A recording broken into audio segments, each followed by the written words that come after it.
Jack Frost 2?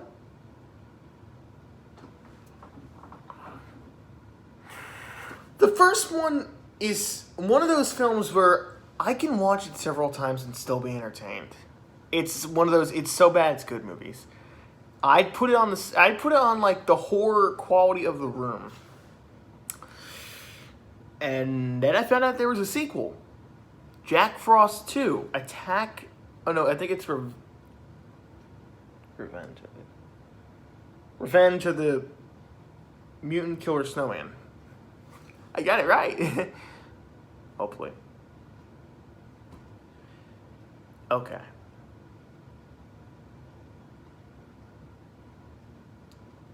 Is it better than the first? Or is it worse? Well, let me just start off by saying that, Jack, you need to make a third one. Seriously, why hasn't there been a third one? I would love to see a third one. I know the actor who plays Jack Frost sadly passed away during an avalanche. Irony. Still, you can find someone else to play Jack Frost. I mean, that's what they did for Leprechaun. They found a new actor because the actor who played Leprechaun didn't want to do it anymore. He wanted to focus on making movies that his kids could grow up watching, not Leprechaun. I don't know why they haven't made a third one. Because this one, I actually enjoyed.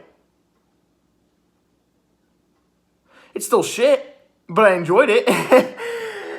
Woo! Let me just say, this movie is not good. Let me just say that.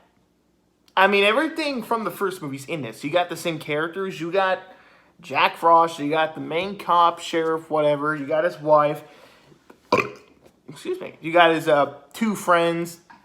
And you got the guy, I think he's the FBI agent from the last movie. He makes a return, even though I thought his character died. And he's played by a different actor in this movie. Kind of weird. But whatever. I liked all the characters. I mean, you know, their character development, it's fine. Their acting, for the most part, is not great. But, you know, it's suitable for the tone of this movie. And Jack Frosty's back, and Jack Frost is easily the best part of this movie. He is amazing. Though his suit looks... I would actually argue his suit looks better in this film than it did in the first one. My biggest problem, though, is that he is not in it that much. Jack Frost does not really appear that much. I'd say he's only in it for like 15 to 20 minutes of the movie. And the movie's an hour and 33 minutes. Bummer. Well, I know the reason. This movie's really low budget. Let me just say that.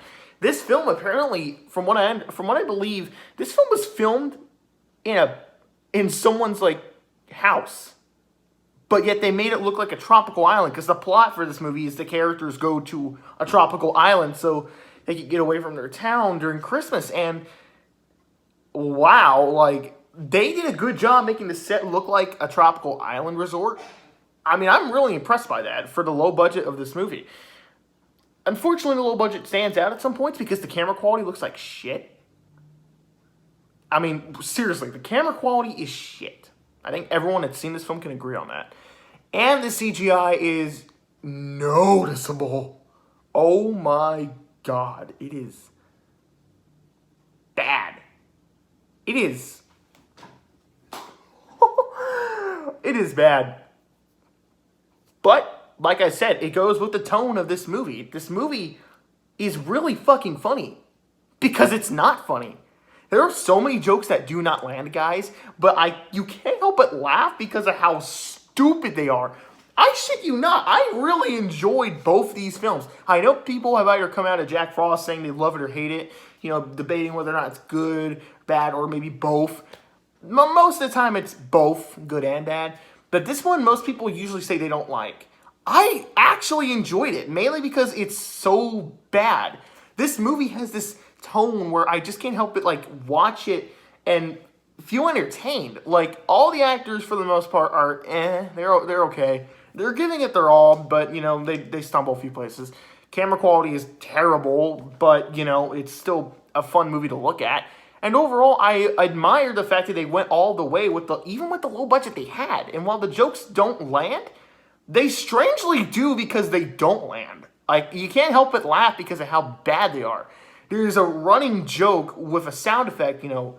If you guys know the cliche sound effect that goes da-da-da-da, like every time a character would appear, you would like hear that sound effect, and it plays so many times. It's so bad, but you can't help but laugh. And if you notice in the cover, you can see these little snowball monsters.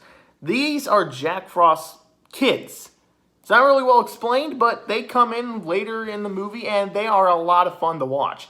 My favorite scene in the movie is where the guy is seeing this little... I'll put it up here. But the guy... Or here, wherever. But the guy sees a little snowball, and he's like, oh my god, you're so cute. And he's like, Daddy? And he's like, oh, yes, I'll be your daddy. And then he's like, kill Daddy. Wait, what? And then he sticks an icicle in his eye. And the lady right next to him is like, oh, I'll help you. She takes a frying pan and hits him where the icicle is in his eye. I just busted out laughing because it's like, who is that stupid? It gets him killed, but I loved it. I loved it. I loved it. I love Jack Frost, and I love Jack Frost 2, Attack the Revenge of the whatever man. But if I had to be honest, it's not as good as the first one, but I still enjoyed it. I'd give it like an A-, like overall my view on it, like how I enjoyed it, but I still gotta give it an F for critical. It's pretty bad. We're almost done with Christmas month, guys. We only got like 4 movies left or 5. I don't fucking know, but whatever. Stay tuned.